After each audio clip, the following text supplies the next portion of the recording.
నమస్తే, నేను మీ Suman TV doctor విశేషరెడ్డి. Welcome to billionaire club. ఇక్కడ రైజ్ అండ్ ఫాల్ అని అంటే ఒక కంపెనీ ఏ రకంగా ప్రపంచానికే ఒక ఉదాహరణగా ఎదగడం, ప్రజెంట్ ఇప్పుడు మార్కెట్లో కనుమరుగు లేకుండా పోవడం, వీటి గురించి మనము మాట్లాడుకోవడం జరుగుతుంది. ఈ స్టోరీ మరి ఎవరిదో కాదు, నిర్మా. 90స్లో ఉన్న వాళ్ళందరికీ కూడా మైండ్లో ఇంపాక్ట్ అయిపోయి ఉండే యాడ్ ఏంటనంటే నిర్మా వాషింగ్ పౌడర్ నిర్మా, పాలలోని తెలుపు అని మీకు అందరికీ గుర్తు ఉండేంటే ఉంటుంది. తర్వాత ఇక్కడ వచ్చేసి హేమ, రేఖ, జయ ఔర్ సుష్మా నిర్మా అని ఎంత స్లాంగ్ కరెక్ట్గా పెట్టేసి యాడ్తో ఒక మొత్తం ట్రెండ్ క్రియేట్ చేసింది నిర్మా. సో ఈ నిర్మా కర్సన్ భాయ్ పటేల్ గురించి మనం ఇవాళ మాట్లాడుకుందాం. కర్సన్ భాయ్ పటేల్ దగ్గర అన్నీ ఉన్నాయి. జాబ్ ఉండింది, మంచి ప్రాపర్టీస్ ఉన్నాయి, వెల్ ఫ్యామిలీ ఉన్నారు, పెళ్ళయింది, అందరూ ఉన్నారు. అయినా కూడా ఆయనలో ఏదో ఒక తెలియని వెలితి, ఇది కాదు నాకు కావాల్సింది, ఇంకా ఏదో కావాలి అని ఆయన తపన పడుతూ ఉండేవాళ్ళు. కానీ గుర్తుపెట్టుకోండి, మనం ఎప్పుడూ చెప్తాము సెకండ్ ఇన్కమ్ సోర్స్ సెట్ అయ్యేంత వరకు ఫస్ట్ ఇన్కమ్ సోర్స్ వదలకూడదని చెప్పేసి. అదే చేశారు కర్సన్ భాయ్ పటేల్. ఏం చేశారు, గుజరాత్లో ఆయన చదువుకున్నది కెమిస్ట్రీకి సంబంధించిన డిగ్రీ. సో ఆ నాలెడ్జ్తో ఆయన ఒక డిటర్జెంట్ పౌడర్ను తయారు చేశారు. మరి అంతవరకు లేదా పౌడర్ అని అంటే అంతవరకు సబ్బులే వాడేవాళ్ళు. మీకు బాగా ఉంటుంది డిటర్జెంట్ కేక్స్ అని అంటే సబ్బులు, దాంట్లో యాష్ పౌడర్తో వాడేవాళ్ళు. అప్పుడు సర్ఫ్, హిందుస్థాన్ లివర్ది సర్ఫ్ ఒక్కటే ఉండింది. ఆ సర్ఫ్ ఏంటనంటే కేజీ 13 రూపాయలు, అంత అంటే చాలా కాస్ట్లీ.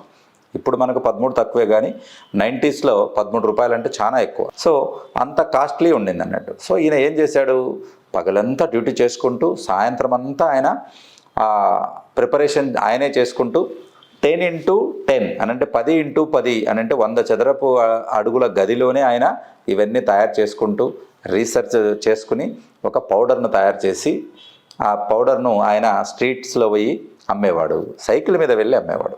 ఇంటింటికి వెళ్ళి ట్రయల్ ప్యాకెట్ ఇచ్చేవాడు. ముందు చూడండి, దానికంటే బాగుందంటేనే డబ్బులు ఇవ్వండి, ఇలా చెప్తూ వెళ్ళేవాడు. మొదట్లో కొంతమంది రిజెక్ట్ చేశారు, మాకు సబ్బు ఉండగా ఇదెందుకు అని చెప్పడం మొదలుపెట్టారు, వాటి బెనిఫిట్స్ చెప్పడం మొదలుపెట్టారు. ప్లస్ మీరు గుర్తుపెట్టుకోండి, person to person, door to door. అప్పట్లో డోర్ టు డోర్ మార్కెటింగ్ అనేదే లేదు. ఇప్పుడు మనం చూస్తున్నాం, కానీ మనకిప్పుడు ఈ సేల్స్ గర్ల్స్ కానీ సేల్స్ బాయ్స్ కానీ ఇంటింటికి వచ్చి అమ్ముతున్నారు. ఒకప్పుడు అట్లా వెళ్ళే వాళ్ళే కాదు. కానీ ఆయన తన ఉన్న పొజిషన్ను కూడా పక్కన పెట్టి ఒక ప్రోడక్ట్ను మనం హిట్ చేయాలని అంటే ముందు ట్రయల్ వెళ్ళాలి అని చెప్పేసి తిరగడం మొదలుపెట్టాడు.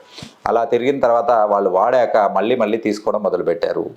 సో ఆయనకు ఒక క్యాల్కులేషన్ వచ్చింది, ఇది ప్రొడక్ట్ వెళ్తుంది అని అంటే ఈ ప్రొడక్ట్ మనకు అందరూ తీసుకుంటున్నారు, పని జరుగుతుంది, ఇది వాడుతున్నారు అని తెలుసుకున్నాక ఒక 500 మంది కస్టమర్స్ ఫిక్స్ చేసుకున్నాక అప్పుడు జాబ్ వదిలేసి దీన్ని ఫుల్ టైమ్గా మలుచుకున్నారు. 1969లో ఆ రకంగా నిర్మా అనేది మనకు మార్కెట్లోకి వచ్చింది. బాధాకరమైన విషయం ఏంటంటే ఆ నిర్మా అనే పేరు పెట్టడానికి కూడా ఒక ట్రాజడీ స్టోరీ ఉంది ఈ కర్సన్ భాయ్ పటేల్ గారికి. కర్సన్ భాయ్ పటేల్ గారి ముద్దుల కూతురు ఒక అమ్మాయి ఉండింది, నిరుపమ అమ్మాయి పేరు. ఆ నిరుపమ అనే అమ్మాయి స్కూల్ నుంచి ఇంటికి వచ్చేటప్పుడు ఒక కార్ యాక్సిడెంట్లో చనిపోవడం జరిగింది. సో ఆ అమ్మాయి పేరు మీద నిరుపమ మొదటి 3 అక్షరాలు, లాస్ట్లో MA 2 అక్షరాలు తీసుకొని నిర్మా అని పేరు పెట్టుకున్నారు. వాళ్ళ ఇంట్లో కూడా నిర్మా అని ముద్దుగా పిలుచుకునేవాళ్ళు. సో ఆ రకంగా నిర్మా అనే పేరు పెట్టుకుని అమ్మాయి ఫోటోనే ఆ ప్యాకెట్ మీద వేసుకుని ప్రపంచానికి అంతటికీ అంత గుర్తింపునిచ్చారు తన కూతురికి. సో అంత గొప్ప తండ్రి ఆయన. డోర్ టు డోర్ సెల్లింగ్ అయిపోయాక వీటిని మార్కెటింగ్లోకి తీసుకురావడానికి అంత ఈజీ కాదు, చాలా కష్టాలు పడ్డారు. తర్వాత ప్యాకెట్లు చేసి షాప్స్కి వేయడం మొదలుపెట్టారు.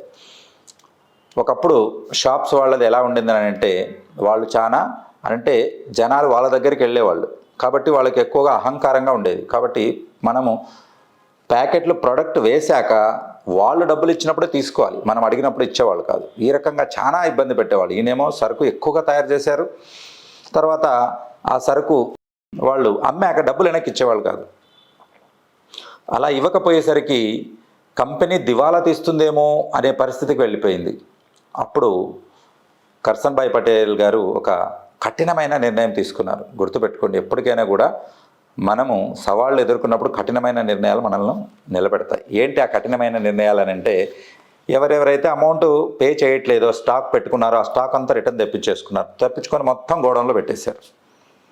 మార్కెట్లో ఒక ప్యాకెట్ కూడా నిర్మా లేకుండా మొత్తం వెనక్కి తెప్పించి గోడౌన్లో పెట్టేసి కొంత డబ్బు తీసుకొచ్చేసి ఒక మంచి యాడ్ తయారు చేశారు. అప్పుడప్పుడే టీవీలు వస్తున్నాయి, అప్పుడప్పుడే టీవీలలో కలర్ టీవీలు వస్తున్నాయి, జనాలకు బాగా అప్పుడు అలవాటు పడుతున్నారు.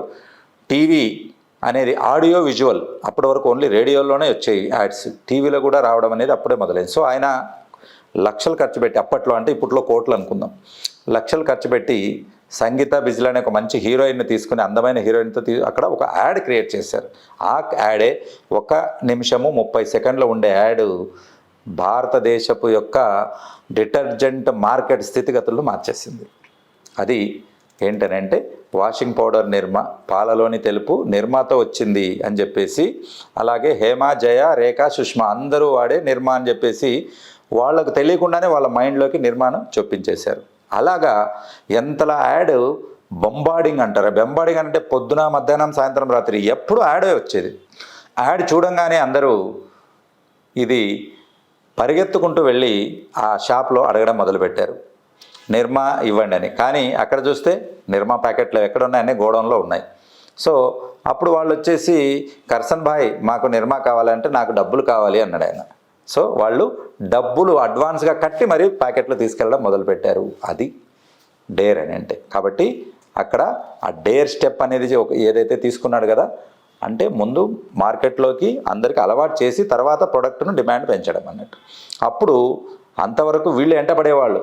ఇప్పుడు ఆ షాప్స్ వాళ్ళందరూ కూడా డబ్బులు అడ్వాన్స్గా కట్టి మరి షాప్ని తీసుకెళ్ళడం. ఎందుకంటే కస్టమర్ని అడుగుతున్నారు. కస్టమర్కు షాప్ వాడు ఇవ్వకపోతే ఇంకో షాప్కి వెళ్తారు అని అంటే కస్టమరే పోతాడు షాప్ ఓనర్కి. కాబట్టి వాళ్ళు భయంతో నిర్మాణం ముందే ప్యాకెట్లు తెచ్చి పెట్టుకోవడం మొదలుపెట్టారు. అక్కడి నుంచి వెనక్కి తిరిగి చూడలేదు. 30 సంవత్సరాలు ఏకతాటిగా 60% మార్కెట్ని క్యాప్చర్ చేశారు. It is impossible.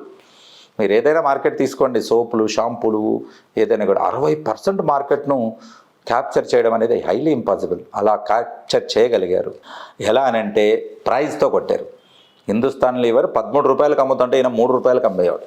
కిలో 3 రూపాయలు. కాబట్టి ఎవరిని చూశారు మీరు? పిరమిడ్ని చూస్తే పై భాగం కంటే కింద భాగం ఎక్కువగా ఉంటుంది.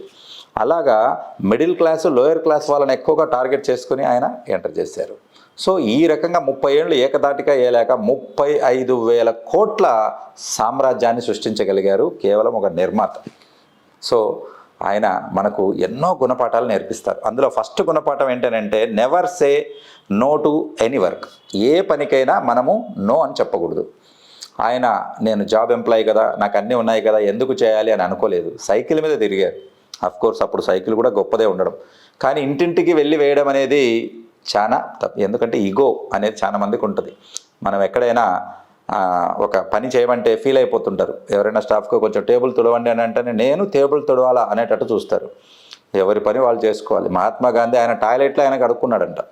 కాబట్టి ఎవరి పని వాళ్ళు చేసుకోవడం తప్పు కాదు. అది ఇక్కడ కర్సన్ భాయ్ పటేల్ అది చేసి చూపించారు కాబట్టి ఇవాళ సక్సెస్ అయ్యారు. Number 2, never settle for less. ఆయన దగ్గర అన్నీ ఉన్నాయి, మనం చెప్పుకున్నాం.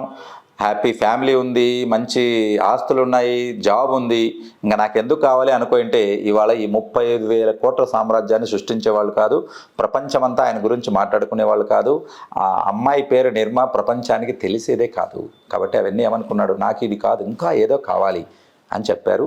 దానికోసం డైరెక్ట్గా దూకలేదు. ముందు జాబ్ చేస్తూ ఈవినింగ్ పెట్టుకున్నారు. దాంతో సక్సెస్ అయ్యాక జాబ్ వదిలేసి ఫుల్ ప్లెడ్జ్గా వచ్చారు. అందుకే నేను కూడా ఎప్పుడు చెప్తాను, సెకండ్ సోర్స్ ఇన్కమ్ అనేది ముందు ట్రయల్కి వెళ్ళండి. అది సక్సెస్ అయిన తర్వాత మీరు ఫుల్ ప్లెడ్జ్గా దానికి చేసుకుంటూ పోవచ్చు. సో ఇది అన్నట్లు. సో 60% క్యాప్చర్ చేసి ప్రతి సంవత్సరము 1.72 టన్స్ 18,000 మంది ఎంప్లాయీస్కి ఆయన జీవనోపాధి కల్పించారు. It's very huge. కాబట్టి 18,000 మందిని ఎంప్లాయ్మెంట్. ఆయన ఆ రోజు ఆ డేర్ స్టెప్ తీసుకొని సైకిల్ మీద వెళ్ళకపోయి ఉంటే ఈ 18,000 మందికి పని దొరికేది కాదు. సో ఎప్పటికైనా ప్లస్ ఇంకొకటి ఏంటంటే మనం చెయ్యి ఎత్తి సెల్యూట్ ఎందుకు కొట్టాలి ఈ కర్సన్ భాయ్ పటేల్ గారికి అంటే ఇది పూర్తి స్వదేశీ. హిందుస్థాన్ యూనిలివర్ పేరు హిందుస్థాన్ అని పెట్టుకున్నా ఇది మన కంపెనీ కాదు, అమెరికన్ కంపెనీ అన్నట్లు. కాబట్టి డబ్బంతా అమెరికాకు దోచుకెళ్తుంది. ఇక్కడ ఏంటి కంప్లీట్గా స్వదేశీ. ఇక్కడే ముడి సరుకు తీసుకుంటారు, ఇక్కడే పని చేస్తారు, పని చేసేవాడికి పని దొరుకుతుంది, ఇక్కడే మార్కెటింగ్ ఉంటుంది, వాళ్ళకు పని దొరుకుతుంది, యూసర్ వినియోగదారుడు కూడా ఇక్కడే ఉంటాడు. కాబట్టి అక్కడ ట్యాక్స్ కానీ ఏదైనా దేశానికి ఉపయోగపడుతుంది. కాబట్టి 100% స్వదేశీ ప్రోడక్ట్ అన్నట్టు. ఇది నిర్మా యొక్క గొప్పతనం. ఆ రకంగా 35,000 కోట్ల సామ్రాజ్యాన్ని ఆయన నిలబెట్టగలిగాడు. అలాగే 18,000 ఎంప్లాయీస్ను ఆయన జీవనోపాధి కల్పించగలిగాడు అన్నట్టు. ఇది నిర్మా యొక్క గొప్పతనం. అయితే ఎప్పటికైనా కూడా మనము రైజ్ అండ్ ఫాల్ అని చెప్పాం. ఫాల్ ఏంటి? ఇప్పటికి కూడా మార్కెట్లో మనకు నిర్మా ప్యాకెట్లు కనపడడం లేదు. నిర్మా అనేది కనుమరుగైపోయింది. ఎందుకు? ఆ కారణం అనేది చూద్దాం. ఎప్పుడు కూడా అప్డేట్ అనేది ఎప్పుడు కూడా అవ్వాలి. 3 కారణాలు ఉన్నాయి ప్రధానంగా నిర్మా అని అంటే కనుమరుగైపోవడానికి, అదే ప్లేస్లో వేరేవి క్యాప్చర్ చేయడానికి. కారణాలు ఏంటనంటే మనం చెప్పుకున్నాం కదా, ఫస్ట్లో 3 రూపాయలకు ప్యాకెట్కు తక్కువగా ఇచ్చారు, చీపర్ ప్రోడక్ట్ అని చెప్పుకున్నారు అనేది. ఆ చీపర్ ప్రోడక్ట్ అనేది కొంతవరకు వర్కౌట్ అయింది. తర్వాత జనాలు మారడం మొదలుపెట్టారు. వాళ్ళ సోషల్ స్టిగ్మా చూయించుకోవడానికి ఖరీదైన వస్తువులు కొనడం మొదలుపెట్టారు. అందుకే వాళ్ళ సూపర్ మార్కెట్లో కేజీ 200-300 పెట్టి కూడా సర్ఫులు కొంటున్నారు. కాబట్టి అప్పట్లో 3 రూపాయలు 10 రూపాయలు కొనడానికి ఆలోచించేవాళ్ళు. సో అదొకటి. కాబట్టి వీళ్ళు అప్గ్రేడ్ అనేది అవ్వలేదు. అప్గ్రేడ్ ఏంటి? ప్యాకేజింగ్లో కానీ అలాగా. మొన్నటి వరకు కూడా ట్రాన్స్పరెంట్ ఎల్లో కలర్ పౌడర్తోనే ఉన్నారు. ఇంకొక సైడ్ చూస్తే సర్ఫ్, తర్వాత ఇంకా ఇవి అనేది వాళ్ళందరూ ఏం చేసుకుంటూ వచ్చారు అని అంటే కలర్ ప్యాకేజెస్, కలర్ అడ్వర్టైజ్మెంట్స్ ఇవన్నీ మార్చడం అనేది మొదలుపెట్టారు. ప్యాకింగ్ను అందంగా తీర్చిదిద్దారు. ఇక్కడ అదొకటి డ్రాబ్యాక్ కనపడింది. అంటే అప్డేట్ లేదు. నెక్స్ట్ రీసెర్చ్ లేదు. ఫస్ట్ దశాబ్ద కాలంలో 10 ఇయర్స్లో సోప్స్ చాలా రీసెర్చ్ వచ్చాయి. అప్పట్లో సోనాలి బెంద్రే ఆ సోప్ ద్వారానే చాలా ఫేమస్ అయింది అన్నట్టు. అక్కడ సౌందర్య సోప్స్ అని, నిర్మా సోప్ అని చాలా వచ్చాయి. కానీ నెక్స్ట్ R&D అనేది లేదు. ఏ ప్రోడక్ట్ అయినా R&D అనేది లేకపోతే, ఏ కంపెనీకైనా కూడా రీసెర్చ్ అండ్ డెవలప్మెంట్ అనేది అప్డేట్ కాకపోతే ఆ కంపెనీ కనుమరుగైపోతుంది. ఇది ప్రత్యక్ష ఉదాహరణ. సో మనకు రెండో పాయింట్ ఏంటి? R&D అనేది అప్డేషన్ అనేది లేదు అక్కడ. ఇన్నోవేషన్, కొత్తవి మనం యాడ్ చేసుకుంటూ పోవాలి. కాలానుగుణంగా మారాలి. కాలానుగుణంగా అప్డేట్ అవ్వకపోతే, ఇన్నోవేషన్ లేకపోతే కాల గర్భంలో కలిసిపోతారు. కాబట్టి కనుమరుగైపోతారు. కాబట్టి ఇది బాగా గుర్తుపెట్టుకోవాలి. మూడోది ఏంటంటే మార్కెటింగ్ దగ్గర కూడా కొంత వెనకబడ్డారు. కాబట్టి యాడ్స్ అప్పుడు పుష్ చేసినవి నేను చెప్పిన నిర్మా యాడే మీకు గుర్తుంది తప్ప దాని తర్వాత వచ్చిన యాడ్లు ఏవి గుర్తులేవు. కాబట్టి ఇక్కడ జనరల్గా మార్కెటింగ్ స్ట్రాటజీలో ఎక్స్పర్ట్ చెప్పేది ఏంటంటే లేడీస్తో ఇచ్చినప్పుడు బాగా జరిగింది, హృతిక్ రోషన్ను తీసుకొని చేయడం మొదలుపెట్టారంటే మేల్స్ని తీసుకొని వచ్చేసరికి ఆ యాడ్ నడవలేదు. ఆయన బ్రాండ్ అంబాసిడర్గా తీసుకున్నారు. అఫ్కోర్స్ ఈజ్ అ టాప్ బాలీవుడ్లో మంచి హీరోనే హృతిక్ రోషన్, కానీ ఆ యాడ్కి సెట్ అవ్వలేదు. సో ఈ రకంగా ఈ పిట్ఫాల్స్తో అవి తగ్గడం అనేది పోయింది. జో దిక్తా హై ఓ బిక్తా హై. ఏదైతే కంటికి కనపడుతుందో అదే అమ్ముడుపోతుంది. అది ఇప్పుడు ఉన్నటువంటి డిజిటల్ మార్కెటింగ్ యుగం. కాబట్టి ఎప్పుడైతే ఇది కనపడడం ఆగిపోయిందో, అప్డేట్ అవ్వడం ఆగిపోయిందో, మార్కెటింగ్లో ముందుకు కాకుండా వెనక పడిపోయిందో జనాలు దాన్ని మర్చిపోయారు. ఒక జనరేషన్ అయిపోయింది, నెక్స్ట్ జనరేషన్ మర్చిపోయారు. కాబట్టి అది కనుమరుగైపోయింది. కాబట్టి ఎప్పుడు కూడా అప్డేట్ ఉండాలి. మీకు తెలుసా, ఈ హిందుస్థాన్ లివర్ కంపెనీలన్నీ వాళ్ళకు వచ్చిన ఆదాయంలో 50% మళ్ళీ కిక్ బ్యాక్ మార్కెటింగ్ అని అంటే అడ్వర్టైజ్మెంట్కి పుష్ చేస్తాయి. వాళ్ళకు వచ్చిన ఆదాయాల్లో అంత ఖర్చు పెడతారా అంటే అంత ఖర్చు పెట్టకపోతే, కోటాను కోట్లు సెకండ్ల యాడ్కు ఖర్చు పెట్టకపోతే మార్కెట్లో నిలబడలేరు. కాబట్టి ఇది మనం నేర్చుకున్నటువంటిది. సో ఏది ఏమైనప్పటికీ ఈ నిర్మా సక్సెస్ అనేది ఎంతోమంది కొత్త ఔత్సాహికులకు చాలా తెచ్చిపెట్టింది. ఈ నిర్మా సక్సెస్ స్టోరీతోనే 50 పైసలు 30 పైసలతో మొదలైన చిక్ షాంపూ అతను కూడా బిలియనీర్ అయ్యాడు. దాని విషయం మనం నెక్స్ట్ వీడియోలో తెలుసుకుందాం. అంతవరకు ఈ వీడియో మీకు నచ్చినట్లయితే లైక్ చేయండి, షేర్ చేయండి, ఛానల్ సబ్స్క్రైబ్ చేయండి. అలాగే బిలియనీర్ క్లబ్ గురించి మీకు డీటెయిల్స్ కావాలన్నా, అలాగే బిలియనీర్ క్లబ్లో జాయిన్ అయ్యి మీరు పార్ట్ టైంగా డబ్బు సంపాదించాలనుకున్నా, ప్రతి ఊరిలో అది మండలం కావచ్చు, ఒక విలేజ్ కావచ్చు, లేదా ఒక నియోజకవర్గం కావచ్చు, ఎక్కడైనా కూడా అక్కడ BAPస్ను మనం సెలెక్ట్ చేయడం జరుగుతుంది. అంటే బిజినెస్ అసోసియేట్ పార్ట్నర్స్. కాబట్టి బిలియనీర్ క్లబ్ ఎప్పుడు కూడా ఇక్కడ లీనియర్ గ్రోత్ కాకుండా యూనిఫామ్ గ్రోత్ అనేది నమ్ముతూ ఉంది. కాబట్టి మన అందరం కలిసి మనము ఒక కొత్త సక్సెస్ను మనం సాధించాలంటే దీని అందరికీ మీ చేయూత కావాలి. కాబట్టి కేవలం రిజిస్ట్రేషన్ ఫీజులు తప్ప ఇక్కడ ఎటువంటి ఫీజెస్ ఉండవు. కాబట్టి మీకు స్కై ఈజ్ ద లిమిట్. మీకు టైం ఎంతైనా మీరు పెట్టుకోవచ్చు. ఎడ్యుకేషన్ క్వాలిఫికేషన్ లేదు. ఇంట్లో మహిళలు పిల్లలకు బాక్స్ కట్టాక రెడీ చేశాక దాదాపు 6 నుంచి 7 గంటల వరకు ఖాళీగా ఉంటారు. ఆ టైం కూడా వాడుకోవచ్చు.